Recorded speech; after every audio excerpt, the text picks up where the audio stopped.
퓨전으로 금형하자 1강 중 1회차에 오신 여러분을 환영합니다. 오늘은 오리엔테이션에서 안내드린 대로 금형과 관련한 필수 지식을 설명드리려 합니다. 본격적인 강의에 앞서 금형이란 무엇일까요?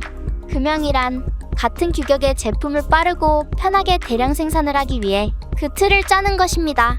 가장 대표적인 예시로는 우리가 길에서 흔히 볼 수 있는 붕어빵 기계나 와플 기계 등이 있습니다.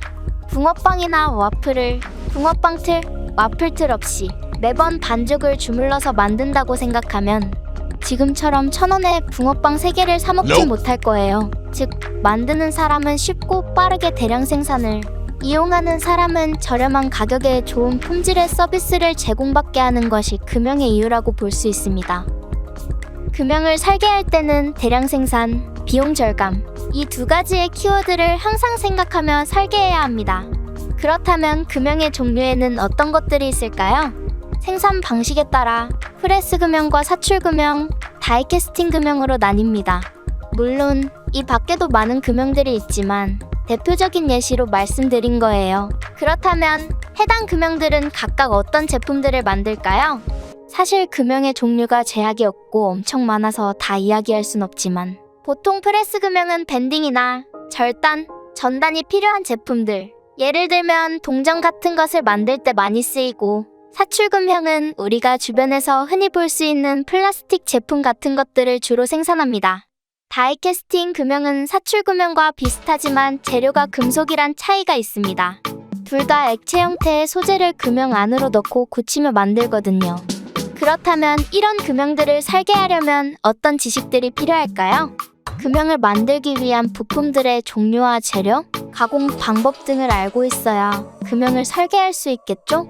그리고 업무를 하기 위해선 도면의 작성, 정리 방법과 도면 표기 방법, 예를 들면 조도 표시 같은 기호들이 무엇을 의미하는지 알고 있어야 할 거예요. 아참, 도면의 명칭도 알고 있어야 하고요. 최소한 내가 지금 들고 있는 도면이 제품도인지, 부품도인지, 공정도인지, 조립도인지 알고 있어야 대화가 되겠죠? 금형 설계자가 되기 위한 기본 쌓기. 그 첫 시간으로는 도면의 분류 기준, 도면 기호들에 대해서 공부하겠습니다. 처음부터 너무 많은 것을 배우면 머리 아플 거예요.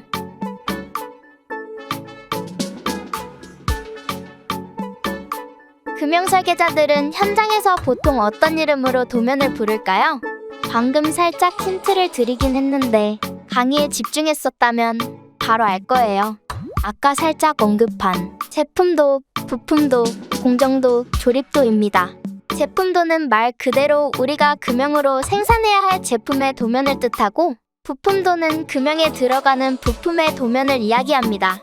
공정도와 조립도는 각각 금형의 소재를 가공하는 공정을 표현한 도면, 조립된 금형의 완제품을 나타내는 도면을 뜻해요. 현장에 따라 조금의 차이가 있지만 제가 있던 현장에서는 공정도는 플랜, 조립도는 아세이라고 불렀어요. 여기서 깜짝 퀴즈를 내겠습니다. 한번 맞춰보세요. 이보게 김대리, 내가 지금 금형을 조립하려고 하니까 덜개실에서 아세이 좀 가지고 와. 아, 그리고 제품이 뭔지도 봐야겠으니 제품 도면도 들고 오고. 자네만 믿네. 네, 알겠습니다. 금방 가져오겠습니다. 영상을 잠시 멈추고 정답을 맞춰보세요. 정답은 1번과 2번입니다. 박 부장님이 요청하신 건 아세이와 제품도였죠? 아세이는 조립도이니 김대리는 조립도와 제품도를 가져다 줘야 합니다. 혹시 정답을 맞추지 못하셨다면 3분 18초로 돌아가서 도면의 분류에 대해 다시 배워봅시다. 두 번째, 도면 기호에 대해서 알아봅시다. 도면의 기호는 이렇게 다양하게 있는데 이런 복잡한 기호들을 왜 써야 할까요? 그 이유는 주기로 하나하나 설명하기엔 도면이 너무 복잡해지고 도면에 표현할 수 있는 한계가 줄어들기 때문이에요. 그리고 기호를 알고 있는 누구나 도면 해독을 쉽게 할 수 있게 하려고 하는 의도도 있습니다. 기호에 대해서 전부 다 설명하려면 강의가 2시간이 넘어갈 거예요. 그러니 기호에 대해서는 전부 다 설명하진 않고 핵심만 간략하게 설명드리겠습니다. 도면의 기호는 대분류, 소분류로 나뉘는데 대분류로는 어느 분야의 도면인지 분류해야 합니다. 예를 들면 건축 분야의 도면인지 기계 분야의 도면인지요. 그 다음에 소분류로는 모형기호인지 영어기호인지 나뉩니다. 금형의 도면은 대부분 기계제도 기호를 따라갑니다. 따라서 오늘 공부할 내용은 기계제도 기호입니다. 기계제도 기호의 종류는 이렇게 있는데 여기서 현장에서 자주 사용되는 기호만 고른다면 이렇게 되겠네요.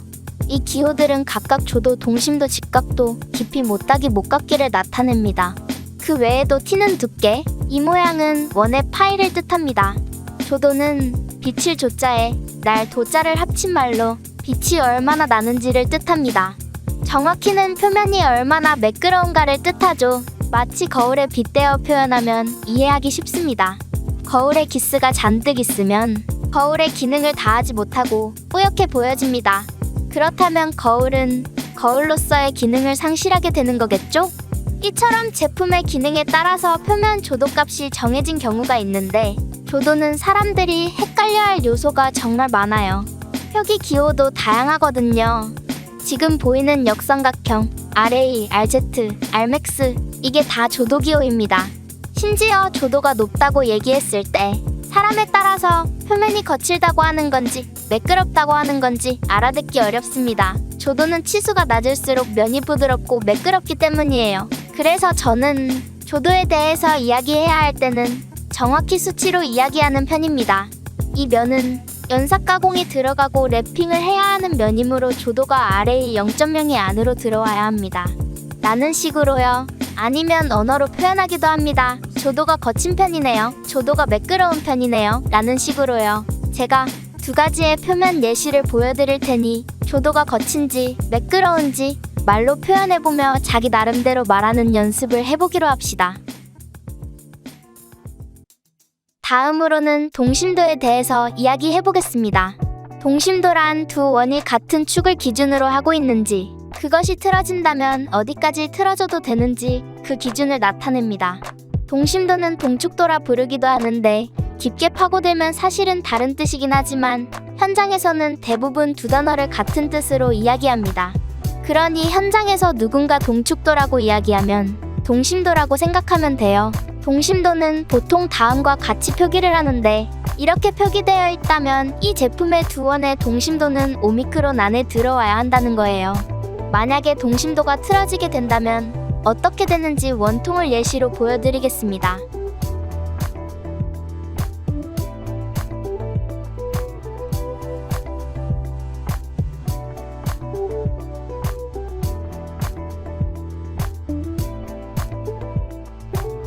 지금처럼 원통이 한쪽으로 쏠려 있으면 동심도가 많이 틀어졌다고 볼 수 있습니다. 동심도가 틀어지면 정밀 금형의 경우 부품 간 조립이 안 되거나 상대물하고 위치가 맞지 않아 많은 문제가 발생됩니다.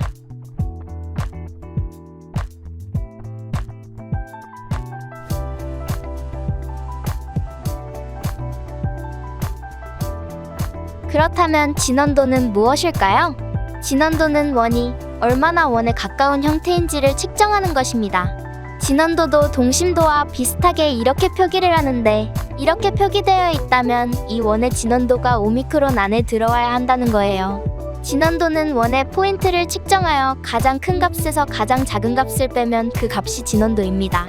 진원도가 떨어지면 어떻게 되는지 원통을 예시로 보여드리겠습니다.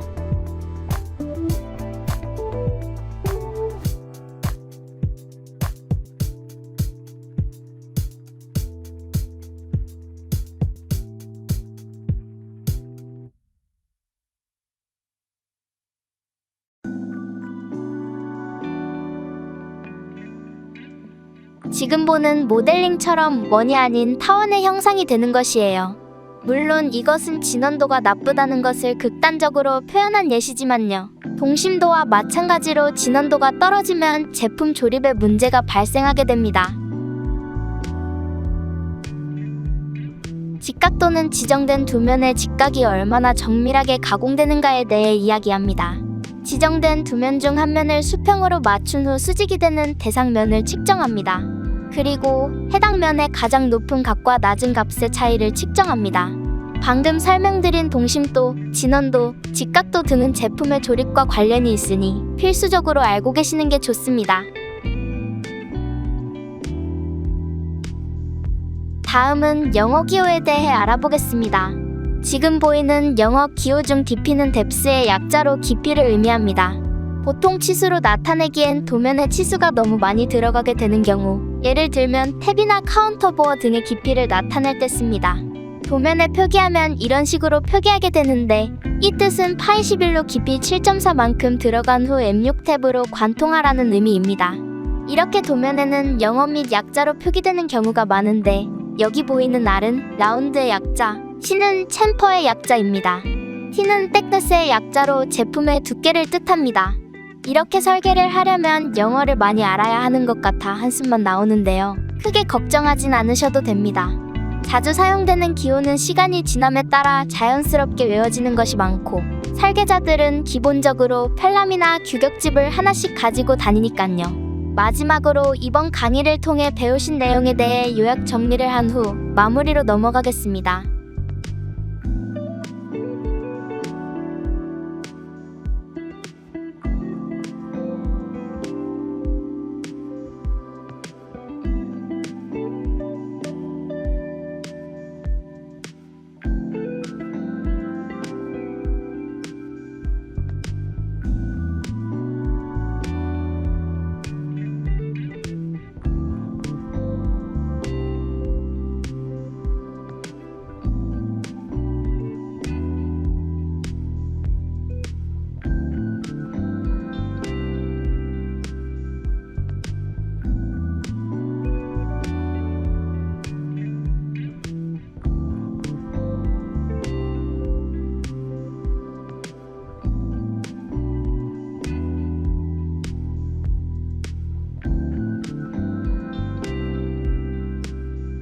오늘은 첫 강의로 금연과 관련한 필수 지식과 도면의 분류, 도면에서 사용되는 기호에 대해 간단하게 알아봤습니다.